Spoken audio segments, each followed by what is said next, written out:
I walk briskly through the hallways, trying to gather my thoughts. I just want to spend time with Amicus, go back to Earth, see my family, come back to Adastra. But no, these parents are meddling with my life, seemingly rendering every choice I make meaningless. If they can do it all and see all, why are they messing with me and Amicus like this? I'm lost in thought as I turn a corner and smack into something soft, furry, and white. Is it the boy? Is it the boy? I'm gonna go out on a limb and say it's the boy. Ugh! What in the name of the gods? Takes me a moment to recognize the voice, probably because of how disoriented I am from running into him. Sorry, Cassius. I finally focus on the indignant wolf as he angrily smooths down his fur. Yeah, there he is! Watch where you're going! You could have knocked me into the floor! Into the floor. God damn it. I just got, I'm sorry. You know what a catastrophe that could result in. Despite his outrage, I'm actually kind of happy to see Cassius back to his old self. Just 2 days ago, he was bedridden, though recovering. A combination of Virginia inducing him to vomit and a quick delivery of an antidote left Cassius in a position to fully recover. Hello to you too, Cass. Cassius fixes me with a narrow-eyed glare. Since when did I give you permission to use my shortened name, human? I shrug, simply adjusting my robe after having it disheveled from the collision. How are you feeling? Changing the subject, I see. Well, never mind. I'm feeling fine, thank you. I can at least eat solid foods now without retching, though I doubt I'll ever be able to drink wine again without doing so. I'm sorry to hear that. I'm sure you are. I shake my head, wondering why the wolf has to be so sour all the time. Maybe it's a side effect of always being second in line for everything. I see something similar in Neferu. They just go about handling it differently. Maybe it's also because of his illness. Always seen as weak and needing help, and he reacted by being a dick. Then again, it could just be because he is a dick. So, what are your plans now that I have abdicated the throne and am leaving in disgrace? You're not leaving in disgrace. I think the people are going to be I'm already being made fun of for being one of the shortest-serving emperors in the history of the Empire. I'm the main topic in all the comedies at the moment. Cassius takes in a deep breath, focusing his eyes. Anyway, William, I wanted to thank you. I almost get whiplash from the sudden change in tone and topic. What? Oh, don't make me say it again. I'm simply thankful for you putting the Empire on a course that is somewhat tolerable, at least. As opposed to being ruled by Cato. Yes. While I might not believe that my brother is what is best for the Empire, at least he cares for it. And I suppose that's all I can hope for. Weren't you negotiating a position with Amicus? Cassius looks at me suspiciously, though I have no idea why. I suppose almost being assassinated and also being sabotaged by everyone in the palace has made him a bit weary. I suppose he'll tell you anyway, so yes, I'm looking to become the Chief of Social Affairs. He rolls his eyes at my lack of reaction. In other words, I'll be making sure that Adastra's most vulnerable are taken care of. That all will someday receive the financial, social, and especially medical care that they need. I perk up. Oh, good! What's kind of what you were all about in your campaigning, right? Yes. And it'll be nice to focus all of my energy on that, rather than the bothersome politics that come with being emperor. I don't envy Amicus. It's one of the things I've learned in presidential history is a lot of former presidents almost get more done than they were when they were actually president. Or quote, I don't remember who said it, but they were like, I want to grow up to be a former president. He eyes me closely. I know you're very close with him, so please, if I must ask anything of you, is to make sure he does not forget those outside the Triumvir cities. Their situation is desperate, and if we are truly going to reap fortune from an alliance, then they should be the first to benefit, not the Adastran elites. It's one of those rare moments that Cassius is being completely genuine with me, so I nod earnestly. Of course. I also plan on making sure that Amicus remembers the Wolven children, and to right the wrongs of the past rulers that had done to them. There's a lull in conversation, and I try to think of something to say to thank Cassius for in return. And thank you for understanding our position, for deciding to step down when we asked. You threatened me with outright humiliation if I did not. This is one of the problems of having such a huge fucking collar. You'd be like, I try to hold in a sigh for my own at the wolf's frustrating attitude, even if my attempt at some form of diplomacy with him was clumsy. Yeah, well, thanks anyway. Cassius grunts non-committally, then looks past me. Anyway, I must be going to the city. I have an appointment. Well, that's when I remember Alex. I never did see Cassius' reaction to finding out about the cat's treachery. Amicus had been furious when I told him, and I'd practically had to hold him back from marching out into the gardens and strangling the cat himself. He was especially furious when I told him that I had made a deal with Alex to keep him from facing the consequences of sabotaging the entire empire. Amicus had settled on banishing Alexius from the palace to some high-security apartments in the center of Adastra City. Cassius had been visiting him there ever since. While I don't know what the state of the relationship is, I suppose that even high treason isn't enough to stop Cassius from seeing the cat again. It must be pretty close, even closer than I'd initially thought. I'm curious, but stop myself from asking, as I know that would only lead to more glares and sneers from the wolf. So instead I bow and step aside, a bit surprised when Cassius bows in return, even if it's mostly just a half-hearted nod. I watch the white wolf disappear out through the main entrance, and I wait for a few moments before taking the same route out into the gardens. While the conversation with Cassius had distracted me for a bit, my mind wanders back to what Amicus had just told me. I can't stop the feeling of constriction that seems to wrap around me, bound to the will of these supposedly all-knowing creatures. I sit for a while on a bench, contemplating everything while my hand absently caresses my repaired neck. I'd pressed a bit harder than against the skin a few times, and didn't like the unfamiliar shapes and edges that I felt. I'd asked Amicus how the parents had done it, how they made the time to place the machinery in my neck, and also made me start breathing again. Of course, it turns out that it's one of those parental tech things that no one really understands. It seemed to have happened instantaneously, as if I'd been whisked away somewhere else to have surgery before having been placed back in the archives. Apparently, when Amicus's father had asked the parents to restore Cato's sight, it had just happened overnight. The old wolf surprising everyone when he walked into the dining room with his brand new visor. That had been over a decade ago. That gets me wondering why the parents did that if they knew Cato would go on to do the things he did. He blatantly got in the way of their plans.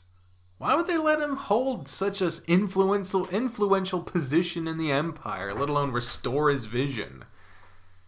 Interference is to be kept to a minimum, I could practically hear the monitor say. I sigh, just sort of wishing that the parents didn't exist at all, that this other wasn't eating at the edges of our universe, which is apparently the root cause of all this.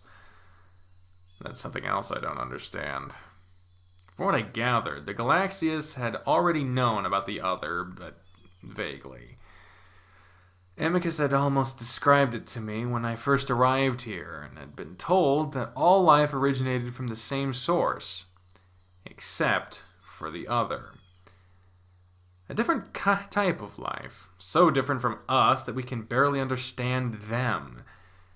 But now we know that they're out to get us, or something. I just can't help but feel so distant from all this. The result of the struggle between us and them being millennia away. We don't even know how many millennia. As I'm becoming more and more depressed over all of this, I hear footsteps on the path. I have a guess, but continue. I look up, half expecting to see Alex, even as I remember he's been banished from the palace. It's never... Okay, so this is really seeming like a curtain call to me, which is weird because I know an update for this game is coming out in like 2 days from as of recording this. So I don't know what the fuck is going on, but this is... I took theater, I've been in theater, I know what the fuck's going on. This is a fucking curtain call. We saw Virginia, we saw Amicus, we saw Cassius, now we're getting Neferu. We got an explanation that Alex is gone, Cato's obviously dead. There's really no one else that's a major fucking player here. So what I imagine is that we're going to get this Neferu conversation that's going to lead to something else, and we're probably going to end on another conversation with fucking... How am I fucking forgetting his name? Amicus. I'm so sorry. With Amicus, once we've had some alone time, because you introduce a bunch of fucking characters, give them all resolutions, send them on their way, have your alone moment, then you end on your emotional high. So I don't know what the fuck, if that's exactly what's going to happen, obviously, as I play these games blind, but that's what it seems to be happening right now. Even as we got out to the garden, I was like, so is this where Neferu shows up? Because we really are just doing a fucking curtain call here. It's Neferu, and he's strolling along the pathways, paws behind his back with his usual suave smile plastered on his muzzle. I have to wonder how he keeps that expression on all the time, as it's clear he doesn't see me until he comes a bit closer. When he does spot me, his ears flick up and I get a glimpse of white teeth as his smile broadens. I smile back, even though I'm not in the best mood to chat at the moment. Still, I scoot over to make room on the bench, and Neferu greets me with a bow along with a "Ahotep be with you" before he sits next to me, crossing one leg over the other. "Beautiful day." He says it wistfully, and I just nod in agreement. "Though I can see you're not enjoying it as much as I am. Is everything all right, William?" I'm about to give him a generic answer before I sigh, leaning back on the bench. No, not really, Neferu. I find it a bit surprising, considering the way things have gone the past few days. I shrug. I mean, aside from almost dying, I guess everything here is good. But out there, and not up at the sky, at space, I just don't know what to do. Perhaps I can offer you some advice? I remember that Amicus had told me to keep the revelations about the human civilization a secret, at least until the parents give further instruction. I don't know. I think I'm just stressed about going home, about how I'm going to do it, you know? Nah, I definitely understand, for I am in a similar boat. Unfortunately, I have little advice on that particular matter. I glance over at him, watching as he rhythmically bounces a black foot about, wiggling the toes and claws. Is Camia still pissed about what happened? Oh yeah, furious. They're still threatening to cut all diplomatic relations with Adastra if Amicus doesn't make things right somehow. Make things right? Yes, despite the fact that my family very nearly despises me, they actually despise our name, that our name has been sullied by woven disrespect. How you were almost executed? That, and the fact that Cato released the footage of his attack on my person before the scheduled execution. It's been in heavy rotation on the news channels ever since. Oh. I haven't watched much Adastra TV after seeing the reenactments of my own death, so I guess I've been missing Neferu getting kicked in the balls over and over again. Well, wolves. They just like any sort of drama. It's been spread across the entire Galaxius. I suppose seeing a Camion in such a position is rather amusing to everyone, siblings and children alike. I look over at Neferu again, but his light, carefree demeanor continues as he simply seems to be soaking in the scenery.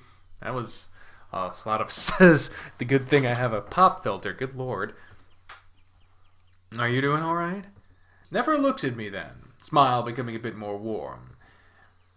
I'm fine, William, but if I'm being truthful, I am embarrassed. But that's nothing new for me. I frown. I can count the number of times I've seen you embarrassed on one hand, Neferu. You're downright shameless. I smile to lighten the words, but Neferu just chuckles. You probably know by this point that I'm not often genuine. It comes with being a diplomat and the Pharaoh's son. There's a lull in the conversation as we both just watch the gardens, listening to the birds and watching the bees hover from flower to flower. That's when I'm reminded of something. So, what made the Camions want to start an alliance? Isn't it pretty groundbreaking for siblings to work together? Isn't that against the purpose of the Galaxius? Play dumb, like I don't already know it isn't. Never quirks an eyebrow at me. That's a surprising question. Well, to put it simply, we studied the earliest histories of the Galaxius and came to the conclusion that it was never the intent of the parents for us to be competitors. If you don't know, the goal of a sibling race and its children is to achieve parental status. To do that, we must be able to achieve intergalactic travel. We're slowly realizing that this may not be possible without the cooperation of all sapient life in the galaxy. I nod in understanding. So it seems like the Camions were already hip to this grand plan, either by actually figuring it out themselves or with the help of their own parent. This makes me wonder if they might know more about this thing lingering at the edges of the universe. Do you know much about the other? Now Neferu turns on the bench to really look at me, furrowing his brows. Another interesting question. Did you have some sort of experience with the parents when they healed your wounds? Yeah, kind of. Just really vague stuff, so I'm just curious about it is all. Try to make it sound like it's not a big deal. Well, it is an entity that spreads through the universe every few billion years. It originated from somewhere other than the original source of life, the source from which we all came. His choice of words is confusing me. Is it, alive? Is it alive like you and I? No, not really. It's more of a machine, I suppose, on the edge of life. But it needs sapient life to exist. Oh, like a virus. Yes, though even viruses originated from the original source. The other is truly something different. And it feeds on life. Our life, I mean. First, I should say that what we know about it is very, very limited. And the majority of that information is likely wrong. Really just ghost stories. Well, what are these ghost stories? Neferu sighs, and I realize that he's not exactly interested in this topic. How to put it? Well, it's thought that in the half-dozen or so times that the other has spread through our part of the universe, it has left behind small, patchy portions of itself. It's technically all around us, but very weak, though it is thought that highly concentrated portions of it attached to tangible things or occasionally pass through us. I feel a bit of a tingle down my spine. And what does it do? Neferu shakes his head. I'm sure you people have stories of phenomena that are unexplainable. Perhaps an abandoned building that is inhabited by malicious spirits. Possibly a creature that defies all logical explanation, yet sporadically appears in a particular forest. Wait, like supernatural stuff? Give the jackal an incredulous look, and he shrugs and laughs. So the stories say. They also say that sapient consciousness is used by the other to project these manifestations, and that's the sapient's reaction to these projections feeds the entity. Personally, I feel that the legends surrounding the other are simply a catch-all for anything that is feared or poorly understood, or just the product of a bored society. I think back to what little I know about ghosts, monsters, even aliens or UFOs, and immediately the idea is too ridiculous for me to accept. Why haven't I heard of this while I've been here? You probably have, you just didn't understand the topic at the time. Either way, it's never a serious worry on anyone's mind considering how rarely this entity makes contact with our side of the universe. I just stare at the ground, not really sure of what to say. Like Neferu, I find myself not very interested in the topic anymore, and our discussion moves on. We talk about Neferu's plans, when he might return home, and how I might help him secure the alliance. Eventually he gets up to return to his room for a nap, leaving me to sit on the bench in silence. If I'm being honest, the conversation left me feeling a bit strange about this whole intergalactic war that parents are preparing for. It sounds more like we're getting ready to fight off an army of space ghosts rather than anything real. I sat there for a long time, opening my mind a bit, kind of hoping that the monitor will swing by and dump a little more information on me that I can work with, even though I know that's not really in his nature. Problem is that I already know that I'll probably do this mission. In the end, I kind of feel like I have to trust in these parents, despite how awful they're being to me and Amicus. It's for the good of all sapients, right? And if it isn't, well, I don't want to imagine we're doomed at the hands of some maniacal space gods. Things stay predictably quiet, and as I'm thinking about heading back to Amicus's room to see if he's returned, Calm's voice makes me jump. Ah, yes, the curtain call has to include Calm, of course. Amicus would like to let you know that he is currently in the bath, and if you would like to, you can join him. However, he wants to make it explicitly clear that it is your choice and that if you need more time. Thanks, Calm. I'll be there now. Yes, William. Why did it fucking do it like that? I don't know. And I'm reading this novel like a book, aren't I? After a bit of introspection, we now go back to Amicus. I immediately spot Amicus as the door slides open, and I see the wolf jolt up from leaning back against the edge of the pool before quickly leaning back again, raising a paw casually. I walk through the steamy air to stand behind Amicus next to the bench, and he looks back at me with a gentle smile. There's a penis, there's a penis. Thank you to Paul for making the bar sunk with me. I nod wordlessly and slip out of my robes and underwear before walking to the edge of the pool. With a little hop, I dip in quietly all at once, mostly used to the scalding temperature at this point. As I come up, Amicus reaches out to me, and I press up next to him, fitting against the curve of his chest in that familiar, easy way.